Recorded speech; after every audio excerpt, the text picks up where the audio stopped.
the nurses who are graduating from diploma, it's immediately from being a student.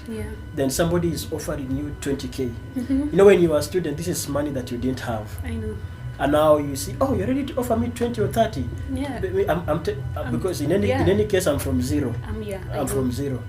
Now, when you come to compare them with degree nurses, immediately from school, you are earning 78 or so. If you have a problem with affecting maybe issues of licensing or so, then you can be able to, because of our working relationship with NCK, then you can be able to connect you in a manner that you are helped cordially. If you have an issue, the worst thing that we've ever witnessed is some of our young nurses being harassed by a senior nurse. I think there were 2 cases. One of the cases was in Siaya, when student nurses were being given a punishment to wash toilets the whole day.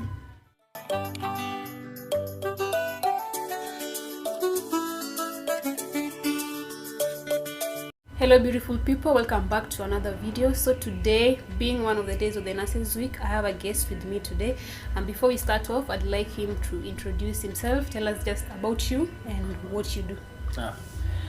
Thank you, Lois. My name is Donald Garlula. I'm a registered nurse. I currently work with Cambridge as a study nurse for a project. I also work for another agency as a quality assurance manager, and I'm glad to be here to talk matters nursing. And you're welcome. Thank you so much. So tell us about your nursing history. When did you get into nursing school? When did you complete? When did you start working? Just a small history about that. Okay. So briefly, I joined nursing school in 2015. That should be November. Moi University. And completed in February of 2020. We had quite a stretched period of study because of strikes. And then let me talk a little bit about my studentship period as a student nurse. Well, being a nursing student, especially a BSN, is quite an overwhelming experience at times, especially when you are trying to adjust from, we normally say being a nursing student or a medical student is a whole type of culture or life. It is a different type of life, just trying to adjust from high school life to a really, really different type of life. Exactly. Because you see the things you are doing, it's bulky. You have to cover a bulk of information within a very short period. So it's the same experience for many nursing students, which I share with you all outside there. And I'm glad of the experience I gained through nursing school, especially in matters to do with research and management, and also the type of training in Moi University. It's quite robust in a manner that it prepares you to be an all-round nurse, and they put a lot of emphasis on science and research. So briefly, that was my nursing school. It was quite overwhelming, but we managed to maneuver through and into graduation. And after completing my studies, that is in February of 2020, I started my internship in 2020 October at Kenyatta National Hospital. Another overwhelming experience again. I'm from Moi Teaching and Referral Hospital, which was a national hospital. And a very busy one. A very busy hospital. You can attest. Very busy hospital, and with very high levels of discipline. Because this is a hospital that is well equipped. It's a hospital that it serves as a referral hospital both for people in the whole of Rift Valley, Nyanza, Western, and some parts of Southern Sudan. Quite a busy hospital and with amazing staff. Coming to Kenyatta National Hospital, the type of culture I found in KNH was a little bit different from what was in MTRH. So again, adjusting to the KNH system. My experience in KNH was amazing, being in the largest national hospital around. And I completed my internship in October 2021.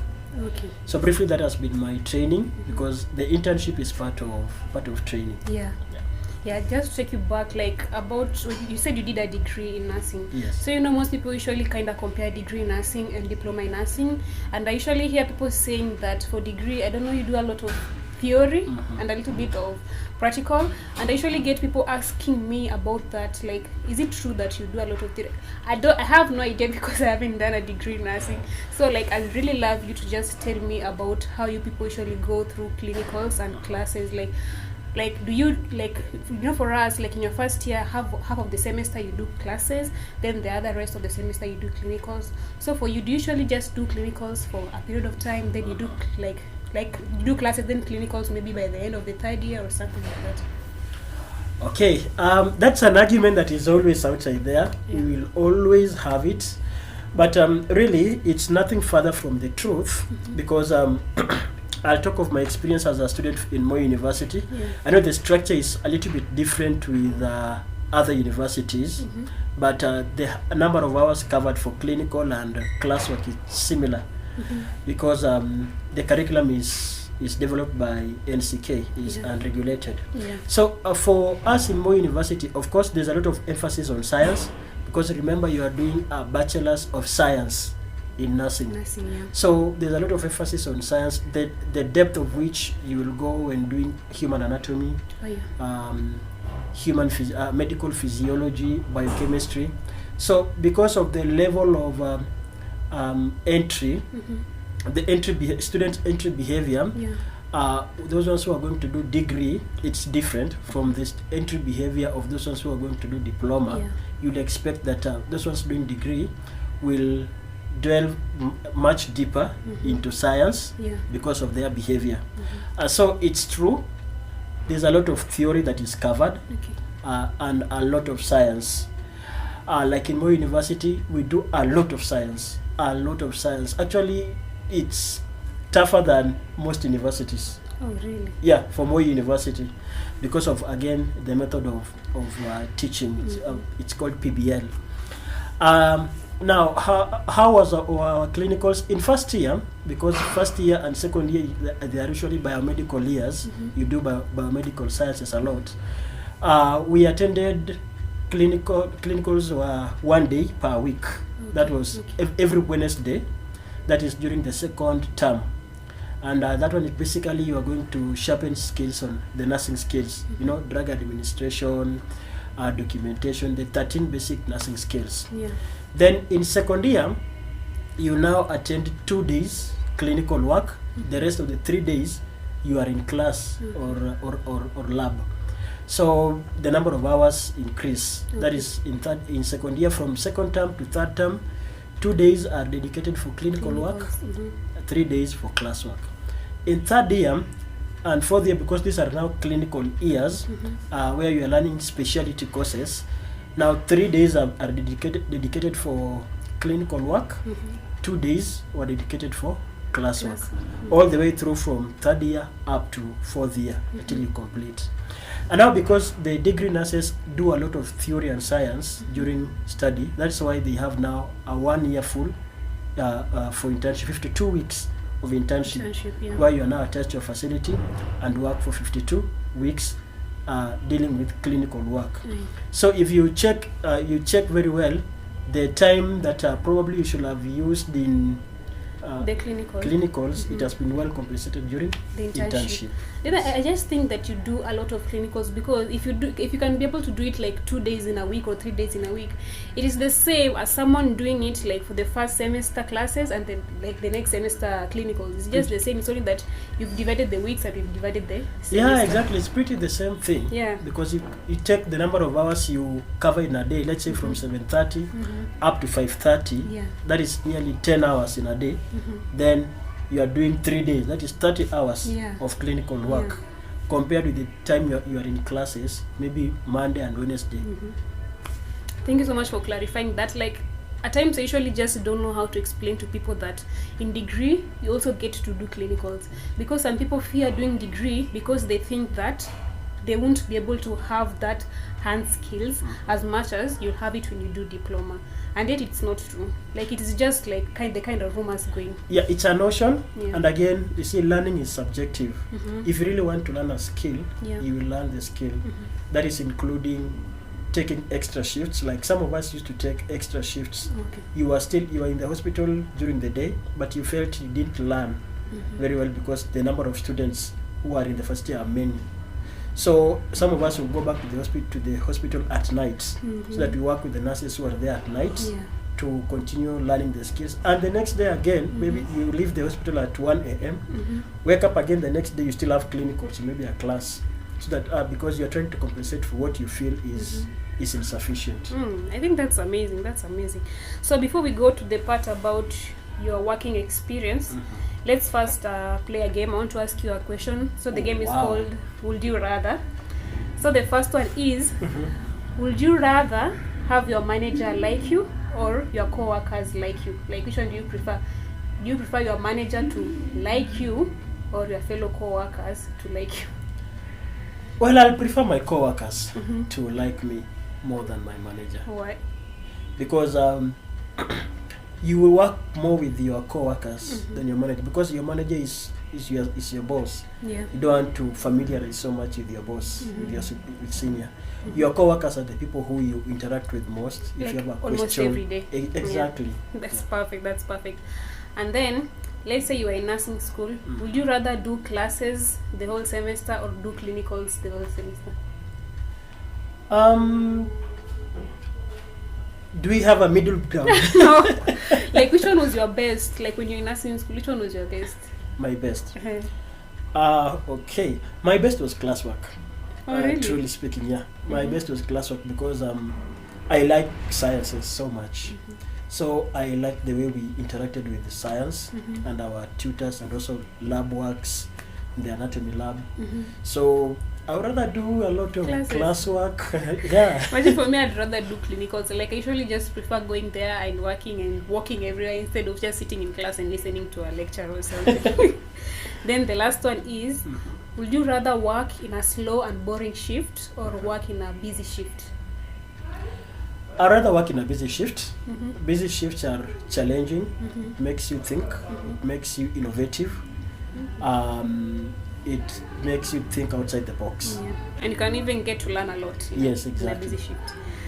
Okay, so now let's get to your working experience. So, like, have you ever gotten to work in a certain hospital, like after internship, that is?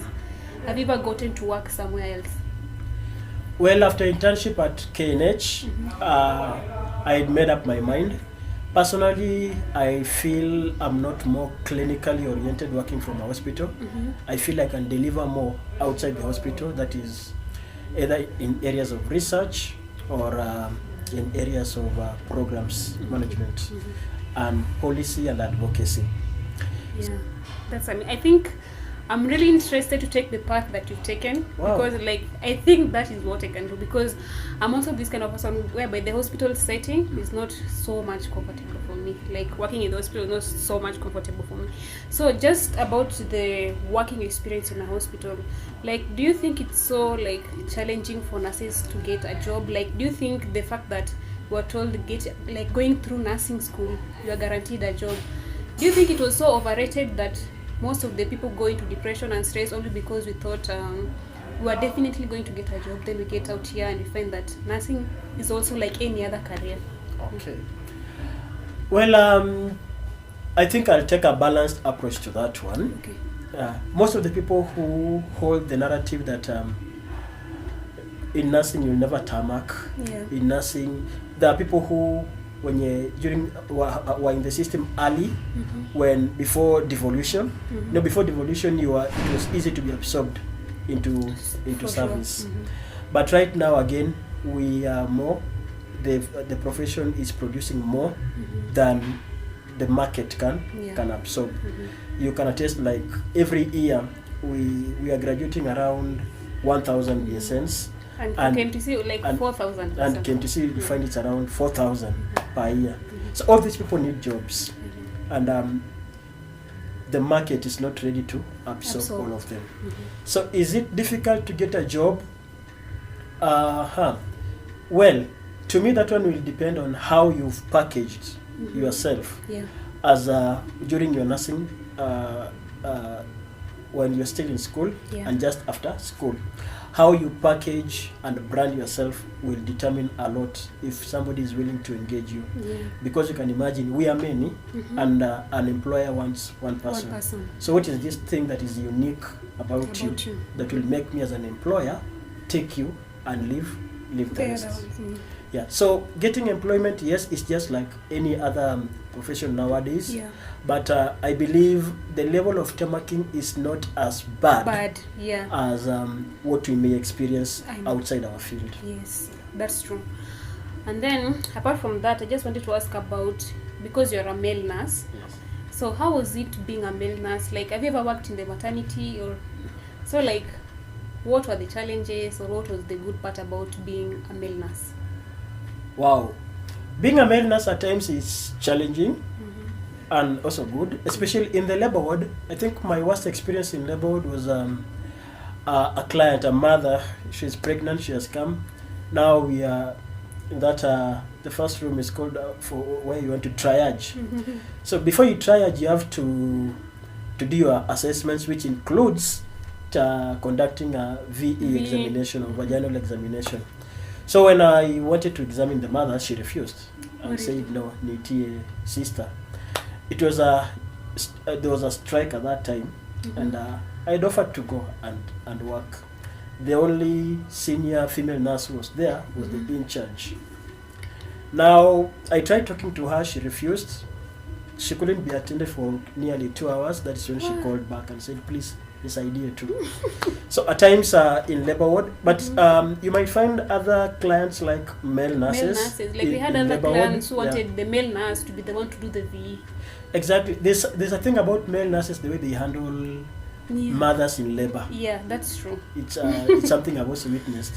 There's a way some female nurses handle women in labor in a manner that you'll find women don't appreciate. For sure. So, but again, the worst thing about being a male nurse is people calling me daktari. Yeah, you know, I'm proud to be a nurse. Yeah. Number 2, I have a name tag written nurse with my name. So I appreciate when you call me nurse rather than daktari. So you'll find even some at times patients confuse you. Even co-workers can confuse you. I've once been confused with a registrar. He thought I'm a fellow registrar. So the golden. And then you guys usually put on the lab coat. Even for the KMTC male nurses, they put on the white shirt and the lab coat. But then for us, we put on the dress and that apron, so you automatically look like a nurse. But for him, he just automatically looks like a doctor. So at times you'd go to a patient and they tell you, nitie daktari, nataka ule daktari. Exactly. And then you like in the same class, but she insists that ule ndo daktari, we si daktari, we sitaki kukuona. Yeah, so they. Yeah, it's a kind of a stigma. It's a preconceived notion around which we may have to work so hard to decipher. I know. Then lastly, before we get to cancer, I just like to talk about the salary, like the nurses' salary.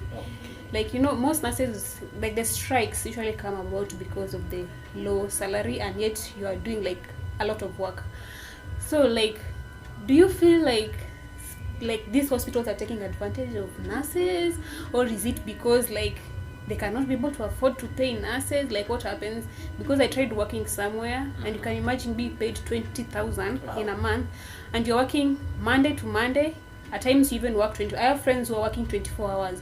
Like you work day shift, you combine night shift. You can imagine how tiresome that is to be paid even 15,000 or 12,000 in a month. So like, what is your say when it comes to like nurses being paid like the salary and so on? I believe it's very bad to subject nurses into unfair labor practices. At the moment when we all agree, if you read the nursing workforce report of 2012, a healthcare workers report of 2015, again you read another report, it's called the World State of Nursing Report of 2020. All these reports say that we have a shortage of nurses. So you come back to our facilities, we agree we have a shortage, and the few that you have employed, you're not paying them well. See, so it's very bad. It's actually immoral. Mm-hmm. And I like to talk about salary ranges that are the ones I know. Mm-hmm. For example, if you're a degree nurse, when you graduate, your entry level into the job market is job group K. Mm-hmm. For a job group K, you begin with a basic salary of 38,000 Kenya shillings, but then you have other allowances like nursing service allowance, which is 20,000. That is in public service. Yeah. Nursing service allowance, which is 20,000. You have extraneous service allowance, which is 20,000 or 25, depending on where you are. So you'll find at the end of it all, you have a gross salary of 105 or 104K. Mm-hmm. That is a newly qualified nurse who is an intern. Yeah. Calculated to be a net salary, you'll get a net salary of around 72 to 78K, depending with where you are. So you are supposed to advance in your job group. And this is why now I want to highlight another unfair practice that I have observed. Remember, I like advocacy. Yeah. So you'll find we as nurses, when you enter internship, you enter job group K. Mm-hmm. After internship, you've now qualified. Once you enter now into the job, you should enter with a promotion to job group L. Okay. But you find this one does not happen. Yeah. If you compare our colleagues who are medics, they enter the job group at internship level, they enter job group L because they spend more than 5 years in school. Mm-hmm. So at internship, they enter job group L. Immediately after internship, when they're absorbed into public service, they enter a job group M. Mm-hmm. So you find we have quite a few things which don't add up. Yeah. Now coming back to private hospitals, this is where we have the weirdest form of unfair labor practices. I know. Because you'll find this is somebody who has been earning 75K as an intern. Then when you want to employ him or her, you are quoting a salary of 30,000. This 30,000 is not even a half of what they're getting as an intern. Yes, what is even recommended. Yeah. So I'll really urge employers outside there, especially in the private sector, to be considerate of their qualifications and the amount of work that you employ nurses to deliver. Yeah. When you appreciate your nurses well, then you can also be sure of quality of care that your clients are going to receive. So there's a day I was watching a certain YouTube video, and then there's someone who commented that it is the diploma nurses that make the degree nurses not to be paid the amount they're supposed to be paid. And she was saying that most of the diploma nurses, they usually like settle down to the amount that like they don't awapigani, like if you just tell them 20,000, they just settle down for it. I don't know if it's because maybe we don't know of how much we should be paid. That's why most of us settle to that, because they were like, if the diploma nurses has already agreed to be paid 20,000 and you come there with your 50,000 expectation, they won't hire you, they'll take the diploma nurse. So like, I don't know if it's because they don't know the amount they're supposed to be paid or... Okay, well, I think I may be able to point out 3 reasons. Yeah. You know, like the nurses who are graduating from diploma, it's immediately from being a student, then somebody is offering you 20K. You know, when you are a student, this is money that you didn't have. I know. And now you see, oh, you're ready to offer me 20 or 30. Yeah. Because in any case, I'm from zero. I'm from zero. Now, when you come to compare them with degree nurses, immediately from school, you are earning 78 or 75,000. Right? Yeah. So you're already there's an amount you're used to according to your value. Yes. So when somebody now begins quoting for you 50K or something, you feel like, no, that's not my value. Yeah. So what I may be able to advise, especially young nurses outside there, there is a document by the government which guides on how salaries should be given. And even for diploma, because I think they entered in job group. I'm not sure of the job group, but if you check the job group, there's an amount that you deserve according to your qualification. So you need to know your worth, so that when you go to negotiate for the salary, you negotiate using your value and what you are worth. We know it's difficult outside there, what people are quoting and employers are subjecting people to, but all is not lost. Once you know your value, you know where you stand, you know what you can offer, what you know is your worth. For sure. And negotiate with your employer. For sure.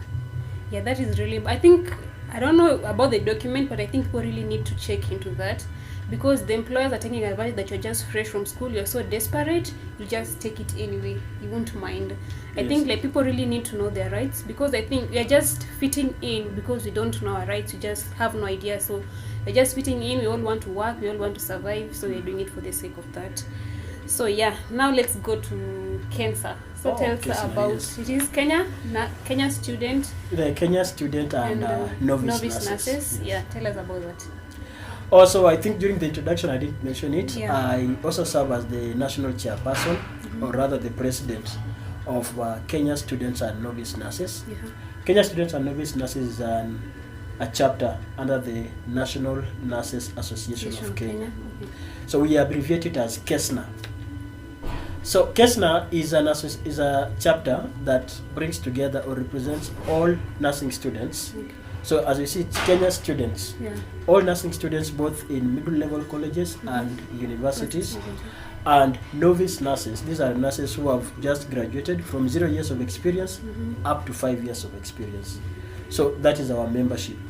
And the main mandate of KESNNA is to provide a platform for smooth transition from studentship to practice. That transition, you can attest, many people after being a student, they want now to go into practice. There's a lot of confusion in between. You don't know what to do, you don't know who to go to when you have a problem, you don't know where to start from. So KESNNA, we are there. And one of the major ways we do it is through a structured mentorship. So that we provide a platform for mentorship that will help you access mentors, access information, and access people who can be able to support you through being a student and also as you are entering into practice. So like, what is required for you to become a member of KESNNA? Like, do you have to have some requirements? Do you have to like pay a certain membership fee? Like, how do you become a member? Okay, for you to become a member of KESNNA is very simple. Well, there are two methods. Number one is if you are a student or either you are a novice nurse. If you are a student, we always advise that you join KESNNA through your nursing school association. I believe in every university and every college we have the students association, and especially for nursing students. So we like it when you work with your leaders in your institution, so that we bring on board all the students. And usually there is a form that you will fill and send it via email to us. Once you send it via email, we will add you into our platforms and our database. Then there's a membership fee that you pay. For students, it's 100 bob per month. For young nurses or novice nurses, it's 300 shillings per month. So at times people ask me, now what are the benefits of being a member of KESNNA? What do I gain? So being a member of KESNNA, number one, like I said, you have included yourself into a pool of young nurses who are mentoring each other, supporting each other. Secondly, is that we have got projects that we do, both nursing projects and also for reaching out to the community, like pads drives, sexual reproductive health and rights projects. These projects are run by the members of KESNNA. Lastly, if I may not mention all, at times people need recommendations, especially for employment. As at now, I've written 5 recommendation letters to some of our members who are either going for employment or a requirement for something. And amazingly, all the people we've written recommendation letters, they got what they were looking for. So I think it's so nice if you join when you're still a student. It can Exactly. We advise you join as young as you can, because there are many challenges outside in the profession, many challenges facing young nurses, which maybe we might talk about them later. So for you to maneuver through, you really need a support group or a network. So like, what are you guys up to, like, as per now, let's say during this nurses week or something, what are you up to? Like, how are your mentorship programs? What does someone need to do? Let's say if I want to have you guys to come, let's say to our school or to my group of friends, so that you can at least talk to us. So how do I go about that? Right now we have a program. It's called the Campus Convoy. The Campus Convoy began sometime back in 2019. We've been to around 10 institutions so far. What you normally do in the Campus Convoy, we do mentorship, in that we come to you with members, representatives of NNK, that is National Nurses Association of Kenya, NCK, the Ministry of Health, and also us, KESNNUR. So that number one, that thing that we always want you to understand is the different roles that NCK does. What does KESNNUR as the union do? What do the associations do? And where does the ministry do? Where do they begin? Where do they stop? Because many people don't understand. You'll find people are crying about a problem. They are crying to the Ministry of Health when it should be handled by maybe the union or maybe the association. Or NK, exactly. Or people are crying to NCK when their problem should be handled by the Ministry of Health. So we always want people to understand those differences. Then secondly, now that is when now we do now the real mentorship, where you are guided through nursing school. What do you do for you to become an extraordinary student? We believe it's not just enough to be a nursing student. You can be an extraordinary nursing student. It's just not enough for you to be a nurse, a young nurse. You can be an extraordinary nurse. And some of our members, when you talk about being extraordinary, have done amazing things to a point that they are going to represent us outside the country. Like last year, November, one of our members was selected to speak on our behalf in the International Hospitals Conference in Spain, really? Barcelona. Yes. So our members, when you come, we give you platform. We give you platform for growth. We have competitions, essay writing competitions, and many other avenues of growth. Yes. That's amazing.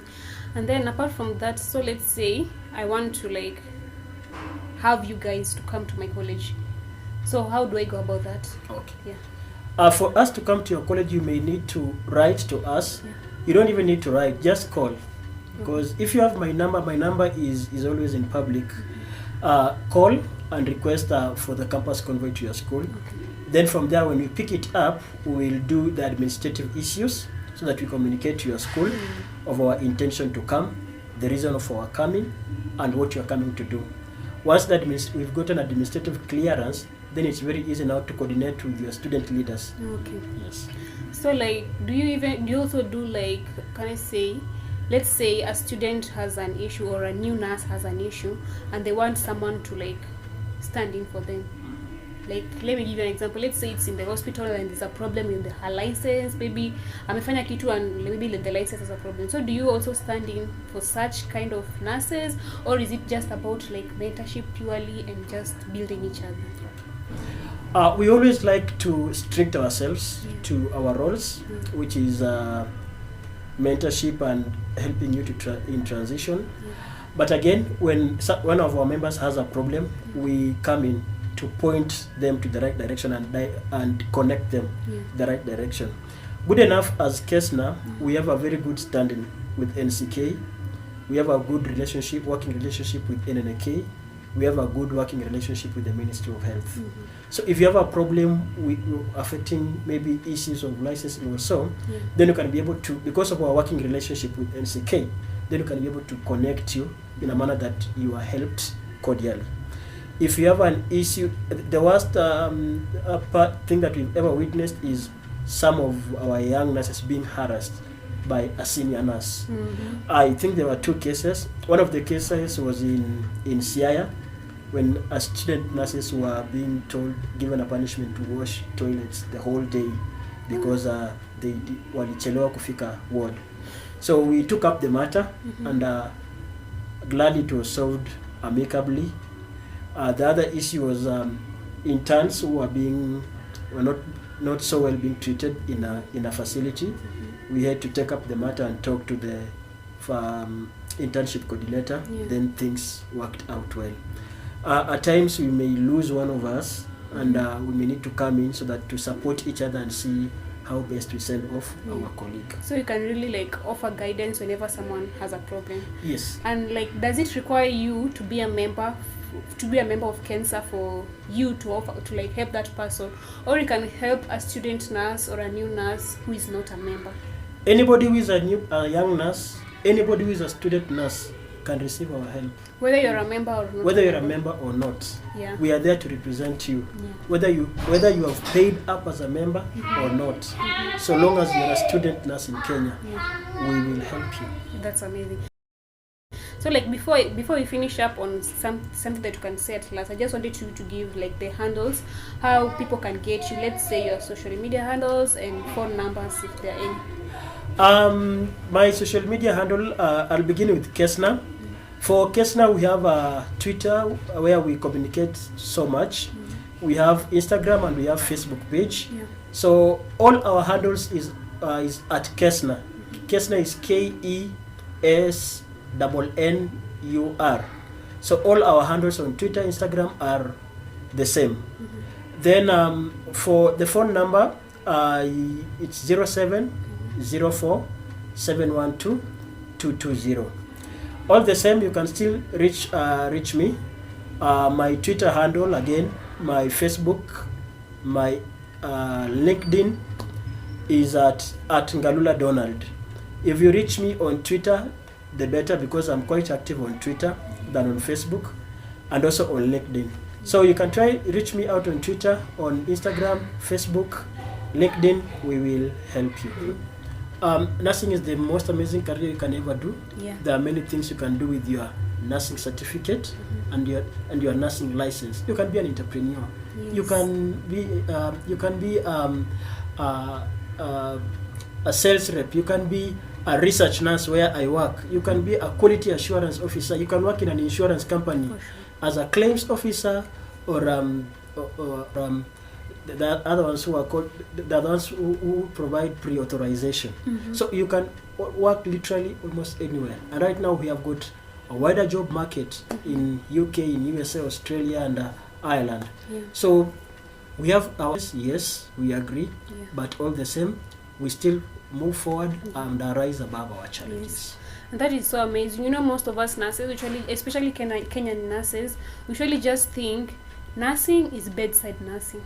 We just don't know that you can become an entrepreneur, like you can become a nursepreneur, you can start, like there's so many things. Yes, you can be a travel nurse. I just don't know, but there's so many things you can do as nurses. It's only that most of us don't know about these things. That's why I usually try and like teach people about other things you can do as a nurse apart from being a bedside nurse. Yes, let's say if your interest is not being a bedside nurse. Yes. Yeah. So yeah, thank you so much for the interview. Thank you so much for coming, and you're welcome to come again for other topics like things like entrepreneurship. Like I'd really like to have you guys to come and talk about entrepreneurship and other things that nurses can get to, right? Yes. Yeah. So thank you so much for coming to this video, and thank you guys so much for watching this video, and I'll see you on the next video. Bye bye. Bye.